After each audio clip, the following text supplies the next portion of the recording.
ಓಂ ನಮೋ ಭಗವತೆ ವಾಸುದೇವಾಯ. ಶ್ರೀಕೃಷ್ಣನಿಂದ ಧರ್ಮರಾಯನಿಗೆ ಉಪದೇಶವಾದಂತಹ ಪಂಚರಾತ್ರಿ ವ್ರತದ ಮಹಿಮೆ ಮತ್ತು ಅದನ್ನು ಹೇಗೆ ಆಚರಿಸಬೇಕು ಎಂಬುದರ ಸಂಪೂರ್ಣ ಮಾಹಿತಿಯನ್ನು ಈ ವಿಡಿಯೋದಲ್ಲಿ ನೋಡೋಣ. 3 ವರ್ಷಕ್ಕೊಮ್ಮೆ ಬರುವಂತಹ ಅಧಿಕ ಮಾಸ ಅಥವಾ ಮಲಮಾಸ ಅಥವಾ ಪುರುಷೋತ್ತಮ ಮಾಸದಲ್ಲಿ ವಿಶೇಷತೆಯನ್ನು ಹೊಂದಿರುವಂತಹ 5 ರಾತ್ರಿಗಳಿವೆ. ಇವು ಪಂಚರಾತ್ರಿಗಳು. ಈ ಪಂಚರಾತ್ರಿಯಲ್ಲಿ ಕೇಳಬಹುದಾದಂತಹ ವ್ರತಕಥೆಯನ್ನು ಈಗ ತಡ ಮಾಡದೆ ಶುರು ಮಾಡೋಣ. ಒಮ್ಮೆ ಒಬ್ಬ ಬಡ ಬ್ರಾಹ್ಮಣ ಇರ್ತಾನೆ. ಅವನ ಹೆಸರು ಧರ್ಮಶರ್ಮ ಅಂತ. ಅವನು ಧರ್ಮನಿಷ್ಠನಾಗಿರ್ತಾನೆ. ಮನೆಯಲ್ಲಿ ಅತಿಯಾದಂತಹ ಬಡತನ ದಾರಿದ್ರ್ಯ ನೆಲೆಯೂರಿದ್ರೂ ಕೂಡ ಅವನು ವಿಷ್ಣುವಿನ ಸ್ಮರಣೆಯಲ್ಲಿಯೇ ಮುಳುಗಿರ್ತಾನೆ. ಅನೇಕ ಬಾರಿ ವಾಸವಿಲ್ಲದಂತಹ ಪರಿಸ್ಥಿತಿ ಇರುತ್ತೆ. ಉಪವಾಸವಿದ್ದು ಆ ದಿನವೂ ಕೂಡ ಅವನು ವಿಷ್ಣುವಿನ ಭಗವಂತನ ನಾಮಸ್ಮರಣೆಯಲ್ಲಿ ತೊಡಗಿರ್ತಾನೆ. ಅವನು ಪ್ರತಿ ಕ್ಷಣವೂ ನಾರಾಯಣನಲ್ಲಿ ಹೀಗೆ ಕೇಳ್ತಾ ಇರ್ತಾನೆ, ಭಗವಂತ ನಾರಾಯಣ, ನಾನು ಧರ್ಮವನ್ನು ಯಾವತ್ತೂ ಬಿಟ್ಟು ಹೋಗೋದಿಲ್ಲ. ಆದರೆ ಈ ದಾರಿದ್ರ್ಯದಿಂದ ನನ್ನ ಕುಟುಂಬ ಬಹಳ ಸಂಕಷ್ಟದಲ್ಲಿದೆ. ನನ್ನ ಸಂಕಟವನ್ನು ನಿವಾರಣೆ ಮಾಡುವಂತ ಕೇಳ್ತಾ ಇರ್ತಾನಂತೆ. ಒಂದು ದಿನ ಅವನಿಗೆ ಕೌಂಡಿನ್ಯ ಋಷಿಯ ಭೇಟಿಯಾಗತ್ತೆ. ಬ್ರಾಹ್ಮಣನು ತನ್ನ ಎಲ್ಲ ಕಷ್ಟ ಕಾರ್ಪಣ್ಯಗಳನ್ನು ಅವನ ಮುಂದೆ ಹೇಳಿಕೊಳ್ತಾನಂತೆ. ಆಗ ಅವನ ಮಾತನ್ನು ಕೇಳಿದಂತಹ ಋಷಿ ಮುನಿಗಳು ಹೇಳ್ತಾರೆ, ಅಧಿಕ ಮಾಸದಲ್ಲಿ ಬರುವ ಪರಮ ಏಕಾದಶಿಯಿಂದ ಆರಂಭಿಸಿ 5 ದಿನಗಳವರೆಗೆ ನೀನು ಭಕ್ತಿಯಿಂದ ವ್ರತವನ್ನು ಮಾಡು. ಇದನ್ನು ಪಂಚರಾತ್ರಿ ವ್ರತ ಅಂತ ಕರೀತಾರೆ. ಈ ವ್ರತವನ್ನು ಆಚರಣೆ ಮಾಡಿದರೆ ನಿನ್ನ ಎಲ್ಲ ಕಷ್ಟಗಳು ತೀರುತ್ತೆ ಅಂತ. ಆ ವ್ರತದ ಮಹಿಮೆಯನ್ನು ಕೇಳಿದಂತಹ ಧರ್ಮಶರ್ಮನು ಅವನು ಏನು ಮಾಡ್ತಾನೆ ಅಂದರೆ, ಏಕಾದಶಿಯಿಂದ 5 ದಿನ ಉಪವಾಸದ ಮುಖಾಂತರ ಫಲಹಾರ ಮಾತ್ರ ಸೇವಿಸ್ತಾನೆ. ಪ್ರತಿದಿನ ಮಹಾವಿಷ್ಣುವಿನ ಪೂಜೆಯನ್ನು ಮಾಡ್ತಾನೆ. ಬ್ರಾಹ್ಮಣರಿಗೆ ಅನ್ನದಾನವನ್ನು ಮಾಡ್ತಾನೆ. ಓಂ ನಮೋ ಭಗವತೆ ವಾಸುದೇವಾಯ ಅಂತ ಜಪವನ್ನು ಮಾಡ್ತಾನೆ. ಧರ್ಮಶರ್ಮನು ಭಕ್ತಿಯಿಂದ ಶ್ರದ್ಧೆಯಿಂದ ಆಚರಿಸಿದ್ದರ ಫಲವಾಗಿ ಅವನ ವ್ರತವು ಮುಗಿದ ನಂತರ ಅವನ ದಾರಿದ್ರ್ಯವು ಕ್ರಮೇಣವಾಗಿ ಕಡಿಮೆಯಾಗುತ್ತೆ. ಮನೆಗೆ ಧನ ಧಾನ್ಯ ವೃದ್ಧಿಯಾಗತ್ತೆ. ಮನಸ್ಸಿಗೆ ಶಾಂತಿ ಮತ್ತು ಧೈರ್ಯ ತುಂಬತ್ತೆ. ಕುಟುಂಬದಲ್ಲಿ ಸೌಖ್ಯವು ನೆಲೆಯೂರುತ್ತೆ, ಸ್ಥಾಪಿತವಾಗುತ್ತೆ.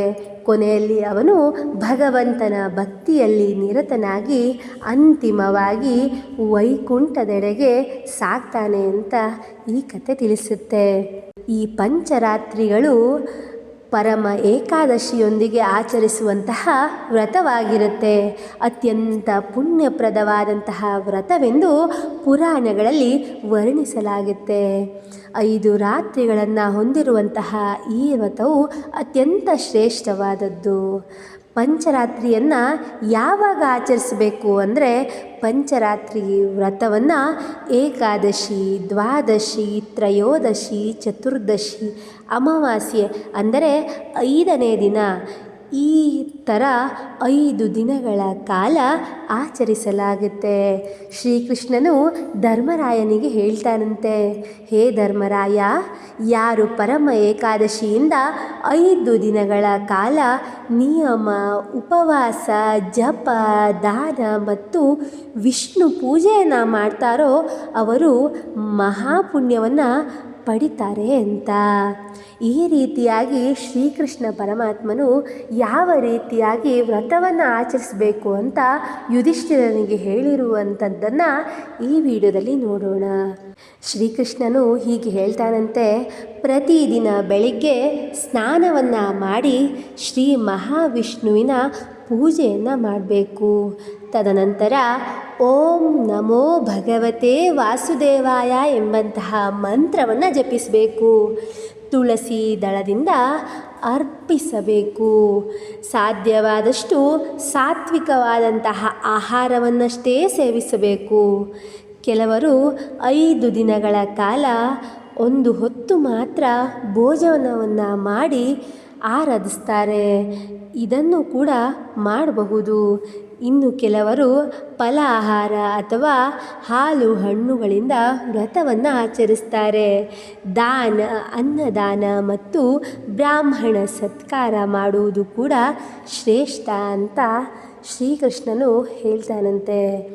ಈ ಪುರಾಣಗಳ ಪ್ರಕಾರ ಪಂಚರಾತ್ರಿ ವ್ರತದಿಂದ ಜನ್ಮ ಜನ್ಮಾಂತರದ ಪಾಪವು ಕ್ಷಯವಾಗುತ್ತೆ. ಕುಟುಂಬದಲ್ಲಿ ಸುಖ, ಶಾಂತಿ, ನೆಮ್ಮದಿ ವೃದ್ಧಿಯಾಗುತ್ತೆ. ಐಶ್ವರ್ಯ ಮತ್ತು ಧಾರ್ಮಿಕವಾದಂತಹ ಪುಣ್ಯ ಲಭಿಸುತ್ತೆ. ವಿಷ್ಣುವಿನ ಮೇಲೆ ಭಕ್ತಿ ಗಟ್ಟಿಯಾಗುತ್ತೆ. ಅಂತಿಮವಾಗಿ ದೇಹವನ್ನು ತ್ಯಜಿಸಿ ವೈಕುಂಠ ಪ್ರಾಪ್ತಿಯಾಗುತ್ತೆ ಅಂತ ಹೇಳ್ತಾನಂತೆ. ಈ ವ್ರತ ಮತ್ತು ದಾನ ಉಪವಾಸವನ್ನು ಆಚರಿಸುವವರು ಈ ರೀತಿಯಾಗಿ ಸಂಕಲ್ಪವನ್ನು ಮಾಡಬೇಕು. ಮಮ ಸಕಲ ಪಾಪಕ್ಷಯ ಪೂರ್ವಕ ಶ್ರೀಮನ್ನಾರಾಯಣ ಪ್ರೀತ್ಯರ್ಥಂ ಪರಮ ಏಕಾದಶದ್ಯಾದಿ ಪಂಚರಾತ್ರಿ ವ್ರತಂ ಕರಿಷ್ಯೆ ಅಂತ ಸಂಕಲ್ಪಕ ಪೂರ್ವಕವಾಗಿ ಈ ವ್ರತವನ್ನು ಆಚರಿಸಬೇಕು. ಇದರ ಅರ್ಥ ಏನಂದರೆ, ನನ್ನ ಸಕಲ ಪಾಪಗಳ ನಿವಾರಣೆ ಮತ್ತು ಶ್ರೀಮನ್ನಾರಾಯಣನ ಪ್ರೀತಿಗಾಗಿ ಪರಮ ಏಕಾದಶಿಯಿಂದ ಪ್ರಾರಂಭವಾದಂತಹ ಪಂಚರಾತ್ರಿ ವ್ರತವನ್ನು ನಾನು ಆಚರಿಸ್ತೇನೆ ಅಂತ. ಈ ವ್ರತದಲ್ಲಿ ಕಠಿಣವಾದಂತಹ ಉಪವಾಸಕ್ಕಿಂತ ಭಕ್ತಿ, ನಿಯಮ, ವಿಷ್ಣು ಸ್ಮರಣೆ ಮತ್ತು ಸಾತ್ವಿಕ ಧಾರ್ಮಿಕ ಆಚರಣೆಗೆ ಹೆಚ್ಚಿನ ಮಹತ್ವವನ್ನು ನೀಡಬೇಕು ಅಂತ. ಈ ರೀತಿಯಾಗಿ ಭಕ್ತಿಯಿಂದ ಶ್ರದ್ಧೆಯಿಂದ ಶ್ರೀಮನ್ನಾರಾಯಣರಲ್ಲಿ ಧ್ಯಾನವನ್ನು ಕೇಂದ್ರೀಕರಿಸಿ ಯಾರು ಪಂಚರಾತ್ರಿ ವ್ರತವನ್ನು ಆಚರಿಸ್ತಾರೋ ಅವರಷ್ಟೇ ಅಲ್ಲ, ಅವರ ವಂಶಸ್ಥರು ಕೂಡ ಸ್ವರ್ಗಕ್ಕೆ ಅಂದರೆ ವೈಕುಂಠಕ್ಕೆ ಹೋಗಿ ಸದಾಕಾಲ ವಿಷ್ಣುವಿನ ಕೃಪೆಗೆ ಒಳಗಾಗ್ತಾರೆ ಅಂತ. ನಮಗಾಗಿ, ನಮ್ಮ ಕುಟುಂಬಕ್ಕಾಗಿ ಈ ಪಂಚರಾತ್ರಿಗಳ ವ್ರತವನ್ನು ನಾವು ಭಕ್ತಿಯಿಂದ ಶ್ರದ್ಧೆಯಿಂದ ಆಚರಿಸಬೇಕು. ಪ್ರತಿ ವರ್ಷ ಈ ವ್ರತವನ್ನು ಆಚರಿಸೋಕ್ಕೆ ಸಾಧ್ಯವಾಗೋದಿಲ್ಲ. ಯಾಕಂದರೆ ಇದು 3 ವರ್ಷಕ್ಕೊಮ್ಮೆ ಮಾತ್ರ ಬರುತ್ತೆ. ಹಾಗಾಗಿ ಈ ಪಂಚರಾತ್ರಿ ವ್ರತದ ಆಚರಣೆಯನ್ನು ಮಾಡುತ್ತಾ ಮಹಾವಿಷ್ಣುವಿನ ಕೃಪೆಗೆ ನಾವು ಪಾತ್ರರಾಗಬೇಕು. ಓಂ ತ್ವಮೇವ ಶರಣಂ ಮಮ ಶ್ರೀಮನ್ನಾರಾಯಣಾಯ.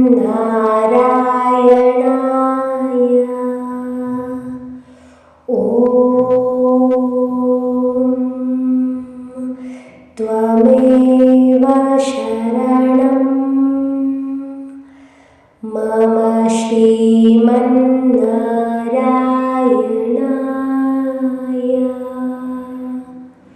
ಓಂ ತ್ವಮೇವ ಶರಣಂ ಮಮ ಶ್ರೀಮನ್ನಾರಾಯಣಾಯ.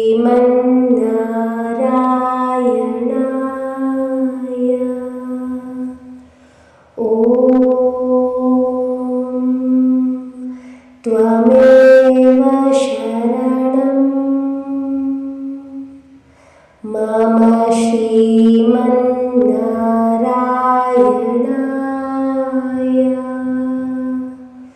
ಓಂ ತ್ವಮೇವ ಶರಣಂ ಮಮ ಶ್ರೀಮನ್ನಾರಾಯಣಾಯ.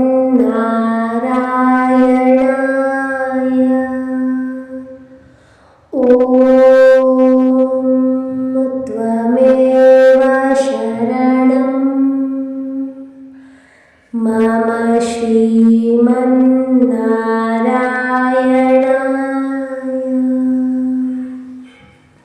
ಓಂ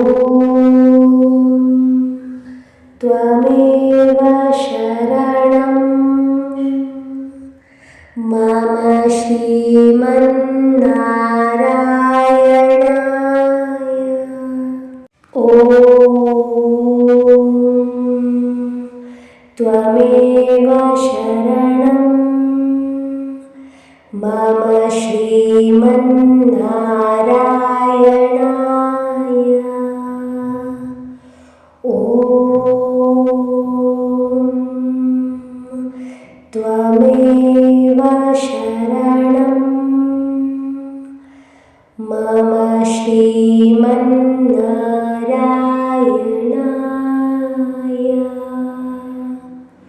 ॐ त्वमेव शरणं मम श्रीमन्नारायणाय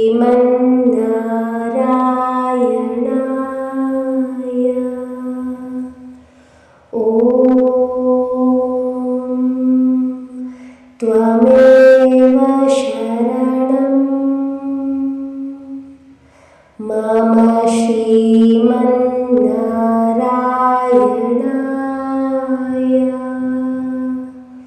ॐ त्वमेव शरणं मम श्रीमन्नारायणाय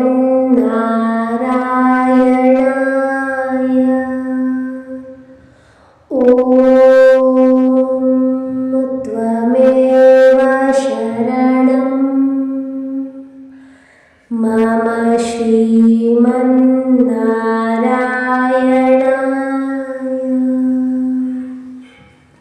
ॐ त्वमेव शरणं मम श्रीमन्नारायणाय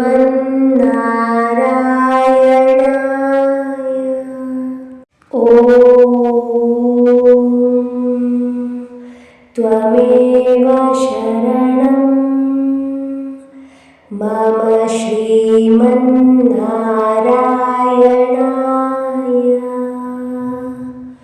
ॐ त्वमेव शरणं मम श्रीमन्नारायणाय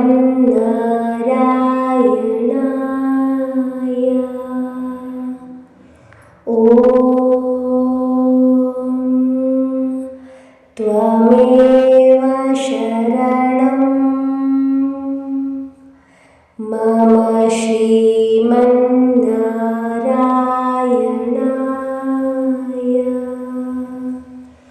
ॐ त्वमेव शरणं मम श्रीमन्नारायणाय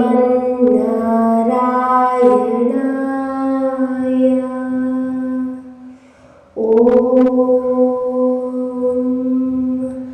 त्वमेव शरणं मम श्रीमन्नारायणाय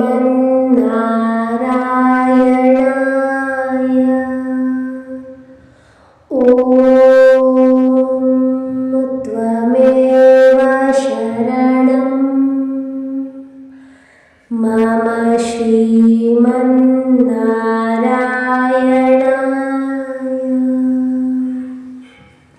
ॐ त्वमेव शरणं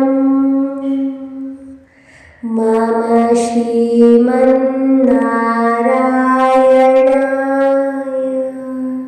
ॐ त्वमेव शरणं मम श्रीमन्नारायणाय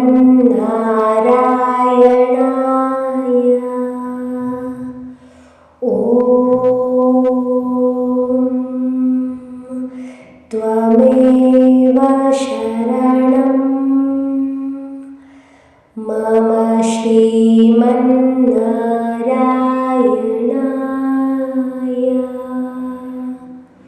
ॐ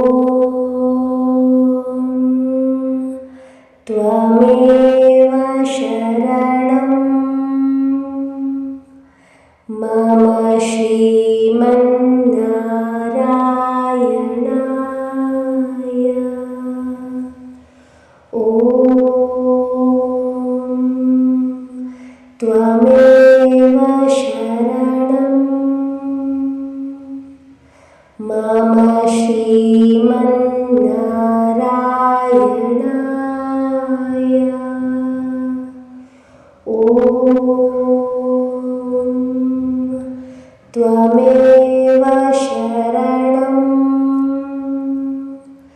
मम श्रीमन्नारायणाय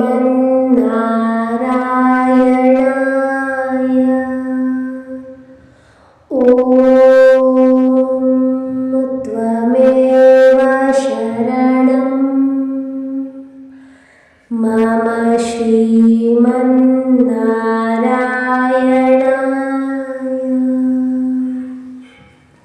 ॐ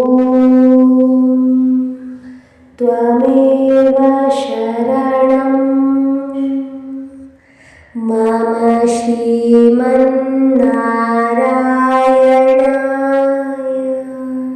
ॐ त्वमेव